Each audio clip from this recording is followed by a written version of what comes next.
আসসালামু আলাইকুম রহমতুল্লাহি ওবরকাতু। কী অবস্থা সকলের? রমজান মাস সবাইকে। তো কথা হচ্ছে যে এই যে আমরা পানি মারি না বিল্ডিংয়ের মধ্যে, এখন পানি মারলে নিচে যে পানি থাকে না, বুঝছেন? নিচে পানি পড়ে থাকে না, দাঁড়া পানি শুকায় যায়। এখন কোম্পানি উঠে 11টা বাজে, আমরা পানি মারি 7টা বাজে 8টা বাজে। এখন পানি কি অতক্ষণ থাকবে? থাকে না। কোম্পানি আমাদেরকে এসে বলে পানি মারছো, পানি মারা নাই কেন, অমুক হয়েছে, হ্যাঁ, মোটর পয়সা আসছো। অথচ পানি মেরে দিছি ঘরের মধ্যে, জিজ্ঞেস করলে জানতে পারবে পানি মারছি কিনা মারি নাই, কিন্তু উনি জিজ্ঞেস না করে আমাদেরকে বলে পানি মারা নাই, ভালো করে মারা নাই। মানে এক একটা না এক একটা প্রতিদিন ভুল ধরবে, ভুল ধরাই কোম্পানির অভ্যাস, বুঝেন না? এটা স্বভাব হয়ে গেছে এখন।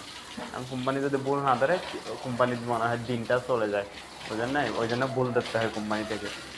এখন কি বলবো আর কোম্পানিকে, এখন কোম্পানি আমরাও কি বলবো, আমরা কামলা খাটা মানুষ ভাই, কোনো মতে কাজ করে দিন আনি দিন খাই, বুঝেন নাই? মানে আমাদের কিছু করার নাই, এই জন্য আমরা এখানে কি করি, পানিও মেরে দিই আর আস্তে করে এদিক দিয়ে নিচেও পানি মেরে দিই, যাতে এসে ভিজা থাকে, কোম্পানি দেখে যে পানি মারছে, হ্যাঁ, বুঝছেন? সবাই ভালো থাকবেন, সুস্থ থাকবেন, আল্লাহ হাফেজ।